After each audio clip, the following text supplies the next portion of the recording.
आज हमारे साथ खास बातचीत के लिए हैं हमारे किचन अप्लायंसेस बनाने वाली कंपनी टीटीके प्रेस्टीज का मैनेजमेंट, और हमसे जुड़ेंगे कंपनी के मैनेजिंग डायरेक्टर चंद्रू कलरो।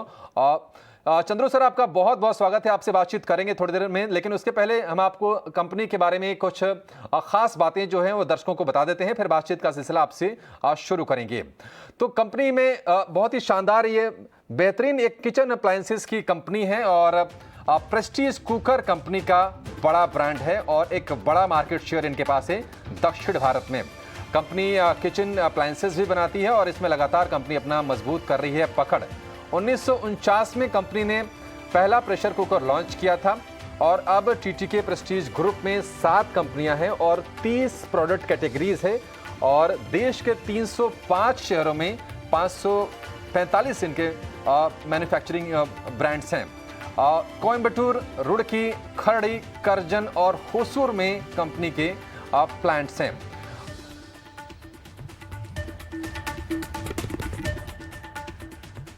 तो चलिए, टीटीके प्रेस्टीज के मैनेजिंग डायरेक्टर चंद्रू कलरो हमारे साथ जुड़ गए हैं। चंद्रू सर, आपका बहुत शुक्रिया ITN हाउस स्वदेश को समय देने के लिए। बहुत स्वागत है आपका। सबसे पहले आपसे ये समझना चाहेंगे, FY21 के दूसरे आप में रिकवरी के बाद कोरोना की दूसरी लहर से आप ये बताइए कि कारोबार पर कितना असर पड़ा था और अब स्थिति कैसी है? जो फेस्टिव डिमांड है अब वो किस तरह से पैन आउट हो रही है कंपनी के लिए? सबसे पहले नमस्कार और नवमी के अवसर पर आपको और आपके दर्शकों को बहुत बहुत शुभकामनाएं। दूसरी लहर की जो कोरोना की बात आपने की वो काफी लोगों को इफेक्ट किया था, लेकिन मैं समझता हूं इस साल बिजनेस पिछले साल से बहुत अच्छा है और खास करके जैसे हम डिमांड देख रहे हैं, डिमांड काफी अच्छी रही है अभी तक। जी सर, ये बताइए कि फेस्टिव सीजन जो शुरू हुआ है अभी, अब लगातार हम देख रहे हैं कि अभी नवरात्र का सीजन चल रहा है, इसके बाद दशहरा है, दिवाली आएगी। किस तरह के आप सेल्स की एक्सपेक्टेशन आप कर रहे हैं और तमाम जगहों पर, तमाम जो मार्केट्स हैं दक्षिण भारत या फिर उत्तर भारत, कहां से आपकी ज्यादा ग्रोथ की आपको उम्मीद है? सबसे पहले मैं आपको ये बता दूं कि अगर किचन अप्लायंस के क्षेत्र में देखेंगे तो TTK Prestige completely national company है। हमारा मार्केट शेयर भारत के हर कोने में अच्छा है और जो हम ग्रोथ देख रहे हैं इस साल का, वो सारे जोन से ग्रोथ आ रही है इस वक्त। ऐसा नहीं है कि किसी एक जोन से आ रही है या किसी एक ही स्टेट से आ रही है या ऐसे कुछ बात है। सारे जोन से डिमांड अच्छी है और गौर करने वाली बात यह भी है कि सारे जो ऑफलाइन चैनल्स हैं उनसे भी डिमांड अच्छी है। जी सर, स्पेसिफिकली अगर हम बात करें, अगर दक्षिण भारत की, जहां से आपकी करीब 45% आय आती है, वहां के मार्केट की स्थिति क्या है, कैसी रिकवरी है, कुछ उसका आप आइडिया दे पाएंगे? देखिए, आमतौर से हम क्या देखते हैं कि केरला में ओणम सबसे पहला आता है। त्योहार का अगर हम दौर देखें तो पहले ओणम आता है और ओणम की इस बारी की सेल्स अच्छी रही, डिमांड भी अच्छी रही। और हालांकि आपको याद होगा कि केरला में सबसे ज्यादा कोरोना की मार पड़ी थी इस बारी, फिर भी मैं समझता हूं इस बारी सेल्स बहुत अच्छी थी। और नॉर्मली ओणम एक इंडिकेटर होता है आगे जाके फेस्टिव सीजन का, तो इसलिए हमें उम्मीद है कि फेस्टिव सीजन भी अच्छा हो। जी और चंद्रू सर, एक जो कंसर्न है तमाम आपके लिए भी होगा, मेटल के प्राइसेस जिस तरह से शॉर्ट अप हुए हैं और पूरी दुनिया में एक तरह से एनर्जी का संकट खड़ा हो गया है। स्पेशली चाइना में एक संकट गहराना शुरू हुआ, उसके बाद भारत भी इसकी गिरफ्त में आ गया और मेटल की प्राइसेस भी बढ़ रही हैं। इसका आपके बिजनेस पर कितना असर पड़ रहा है और अगर हम स्पेसिफिकली अगर हम मार्जिन की बात करें तो उस पर कितना प्रेशर आएगा और क्या आप प्राइसेस बढ़ाने के बारे में विचार कर रहे हैं गोइंग फॉरवर्ड?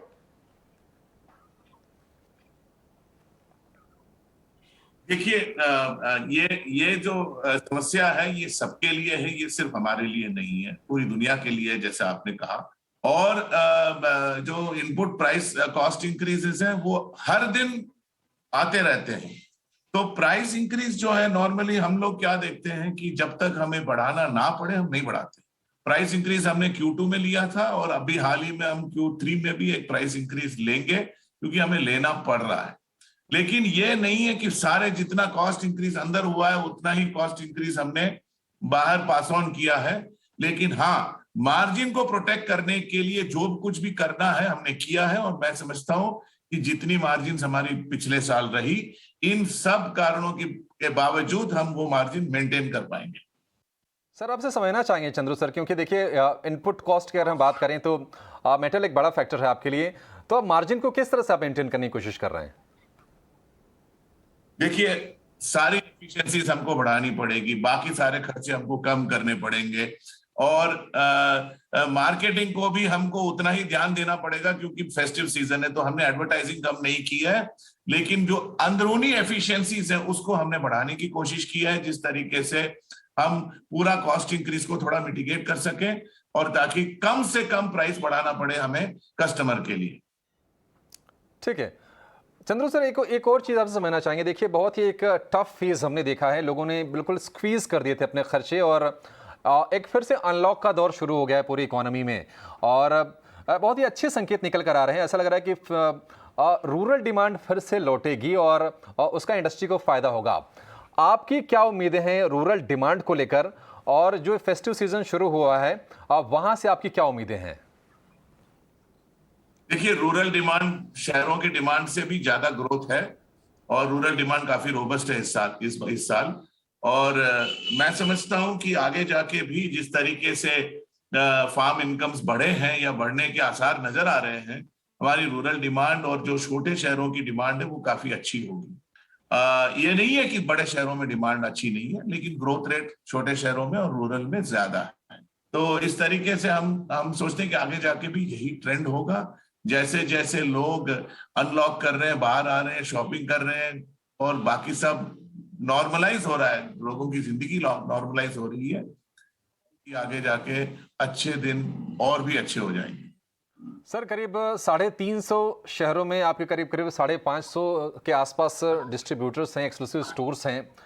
ये बताइए कि उनकी तरफ से आपको कैसा रिस्पांस आ रहा है, डीलर्स की तरफ से किस तरह का ट्रेंड देखने को मिल रहा है, और आप रुझान और उत्साह में कितनी बढ़ोतरी आप देख रहे हैं? देखिए, डीलर्स की तरफ से उत्साह काफी अच्छा है। देखिए, इतने दिनों तक लोग अपने घरों में बंद थे, और मैं समझता हूं एक बहुत ही चाहत थी लोगों की कि बाहर जाके हम शॉपिंग का भी एक आनंद लें, और जो कि हम देख भी रहे हैं। तो इस तरीके से हमारी जो ऑफलाइन चैनल्स हैं उसमें अच्छे अच्छे सेल्स के आसार नजर आ रहे हैं इस वक्त। ठीक है चंद्रू सर, एक जो इम्पोर्टेंट चीज़ है और जो शायद हमने बदलते हुए देखा है कोविड के टाइम में, कि लोगों का जो शॉपिंग का पैटर्न है वो थोड़ा सा चेंज हुआ है। आप लोग ऑफलाइन के बजाय ऑनलाइन पर ज़्यादा रिलाई कर रहे हैं। आप शायद ये वक्त की ज़रूरत भी है कि आप घर में रह के शॉपिंग कीजिए। ऑनलाइन प्रेजेंस को लेकर आप क्या कर रहे हैं, वहाँ से किस तरह की डिमांड आ रही है, और आगे आप किस तरह का स्टेप्स उठाने जा रहे हैं ताकि ऑनलाइन चैनल के थ्रू आपकी जो सेल्स है और बेहतर हो सके? देखिए, हम प्रतिबद्ध हैं कि जहां से कस्टमर शॉप करना चाहे हमें वहां पे अपनी सेल करनी चाहिए। और ऑनलाइन जो पहले लॉकडाउन की वजह से जो ऑनलाइन में ज्यादा बढ़ाव आया है, वो हम देख रहे हैं कि थोड़ी बहुत उसमें मैं ये नहीं कहता कि ग्रोथ नहीं है, लेकिन वो ग्रोथ रेट जो है ऑनलाइन में वो कम हुआ है, क्योंकि आज लोग बाहर जाके डीलर्स की दुकान में जाके खुद अपने प्रोडक्ट्स को देख के भी शॉपिंग करने की चाहत रखते हैं, बाहर जाने घूमने फिरने की भी चाहत रखते हैं।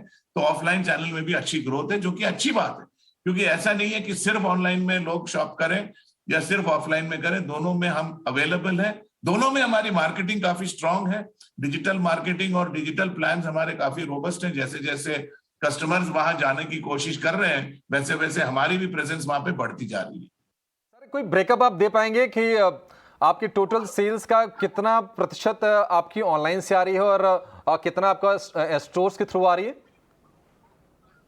इस समय मैं कोई आंकड़े नहीं दूंगा, क्योंकि ये हमारे साइलेंस पीरियड है, जैसे आप जानते हैं। जी, हमारी बोर्ड मीटिंग है, इसीलिए मैं कोई आंकड़े नहीं दे पाऊंगा आपको। ठीक है सर, कोई बात नहीं। लेकिन आप ये बताइए कि एक्सपोर्ट मार्केट में किस तरह का सुधार आया है, और वहां से आप आगे जाकर किस तरह की ग्रोथ देख रहे हैं, किस तरह के ट्रैक्शन की उम्मीद आप वहां से कर रहे हैं?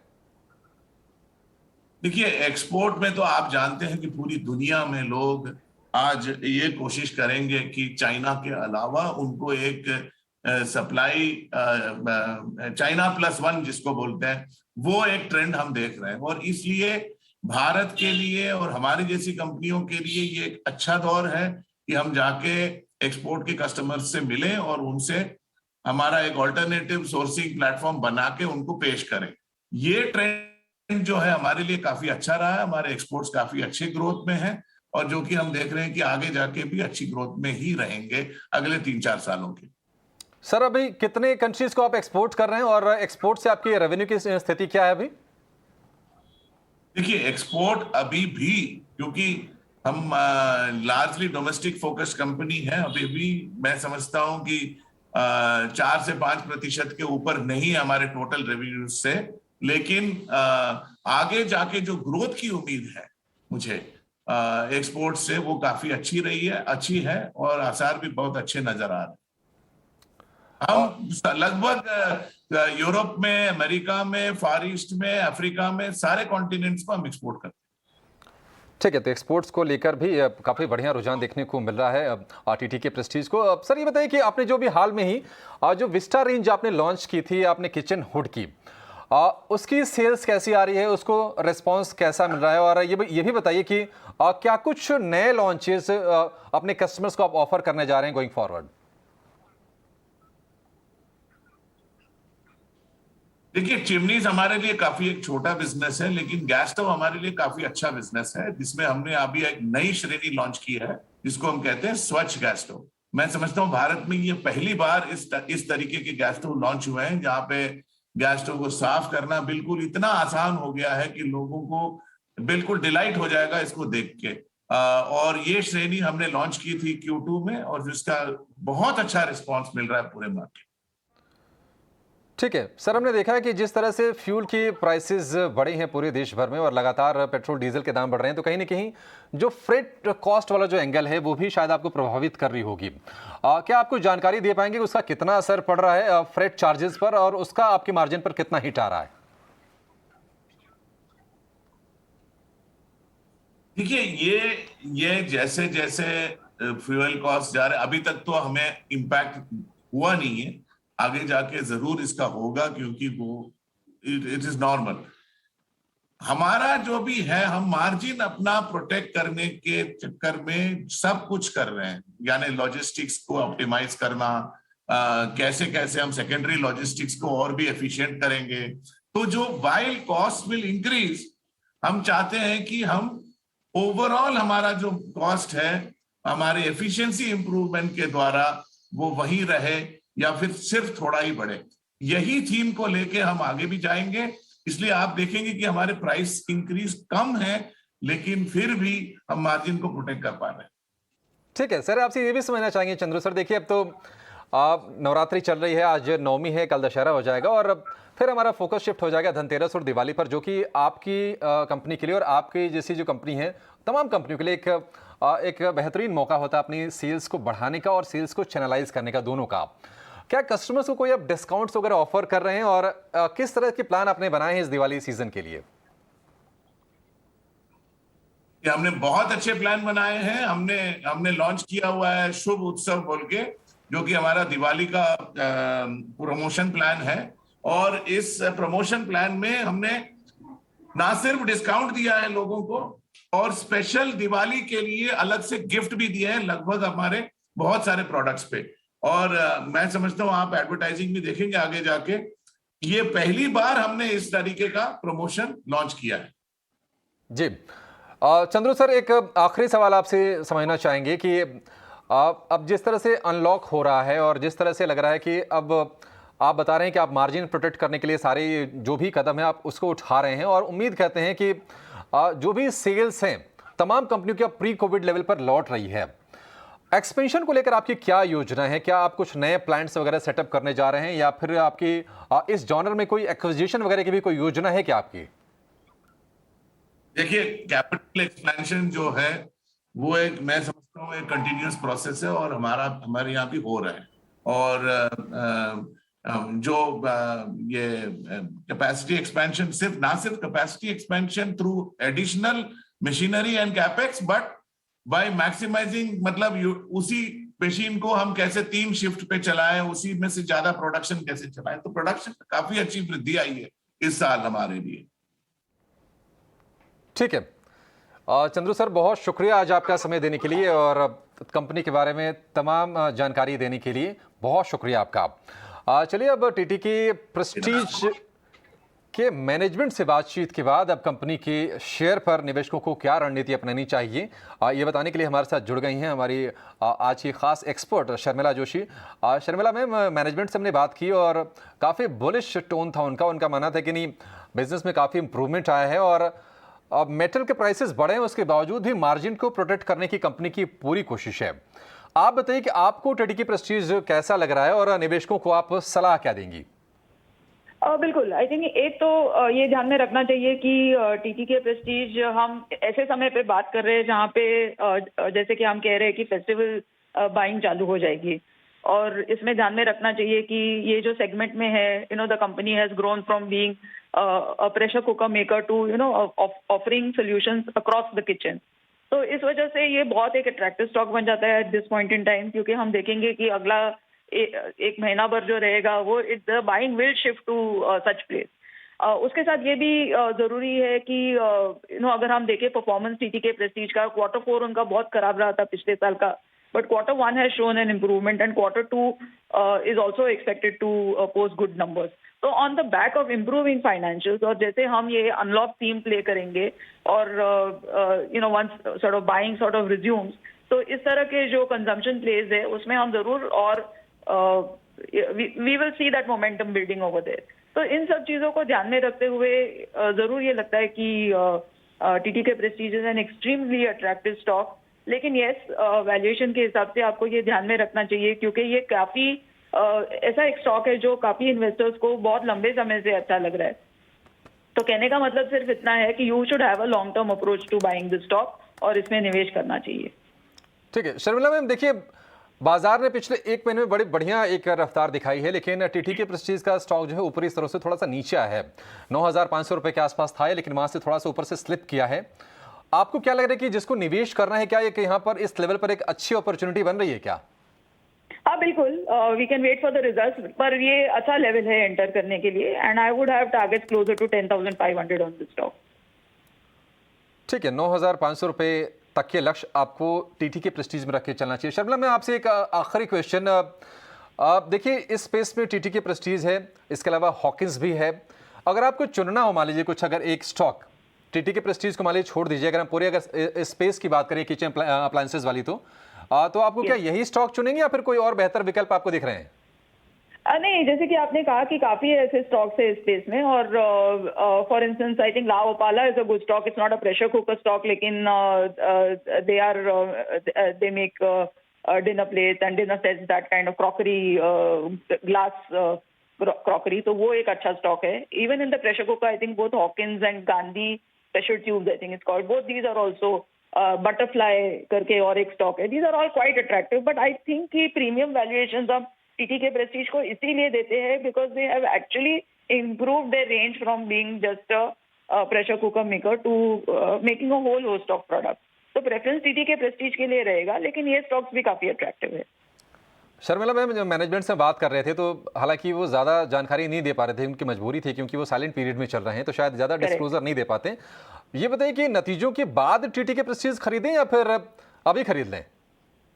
आई थिंक पहले खरीद सकते हैं, because I think the results are expected to be quite good. ऐसा अनुमान लगा जा रहा है कि ईयर ऑन ईयर तो अच्छे आएंगे ही रिजल्ट्स, लेकिन क्वार्टर ऑन क्वार्टर भी काफी अच्छी इंप्रूवमेंट देखने को मिलेगी, both in revenue as well as profit. तो मेरे हिसाब से गिवन द फैक्ट कि द स्टॉक थोड़ा बहुत करेक्ट भी हुआ है, ये लेवल पे लॉन्ग टर्म इन्वेस्टर्स एंट्री कर सकते हैं। ठीक है, मौजूदा लेवल पर भी आप लंबी अवधि के लिए टीटी के प्रेस्टीज में एंट्री कर सकते हैं। शर्मिला मैम, एक आखिरी क्वेश्चन आपसे बाजार पर होगा। देखिए बाजार थमने के रुकने का नाम नहीं ले रहा है और आज भी नया रिकॉर्ड बनाया निफ्टी ने, अब तो 18,300 के पार पहुंच गया है। अब कहीं क्या आपको वैल्यूएशन को लेकर कोई भी चिंता है बाजार में, या फिर बिल्कुल सारे सिग्नल ग्रीन हैं और बिल्कुल अब दौड़ लगाने का वक्त है बाजार के लिए? और अगर किसी को नया निवेश करना है, क्या उसके लिए भी एक ये बेहतर मौका है अभी भी? That's a very difficult question to answer, क्योंकि डेफिनेटली ये जो मार्केट अभी है वो वैल्यूएशन पर चल ही नहीं रहा है। बिकॉज जो अगर आप फॉरवर्ड अर्निंग्स देखें और हिस्टोरिकल मार्केट्स देखें तो उसके काफी हम आगे निकल गए and we are in that sense in an overvalued zone.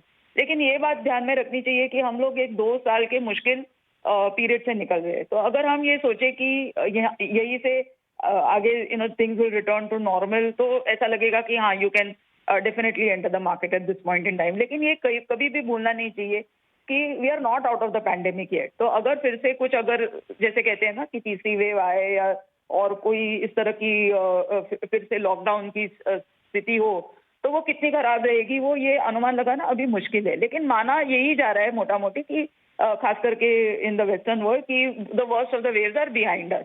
लेकिन अब एक नया क्राइसिस है ये एनर्जी को लेकर, जिस तरह से नेचुरल गैस के प्राइसेस है, कोल है, डीजल, पेट्रोल है। So there are many challenges, but I think अगर आप लॉन्ग टर्म इन्वेस्टर है तो फिलहाल आप मार्केट में से निकलने की जल्दी नहीं कीजिए, because all signs seem to be showing that market is on a strong wicket. ठीक है, तो बाजार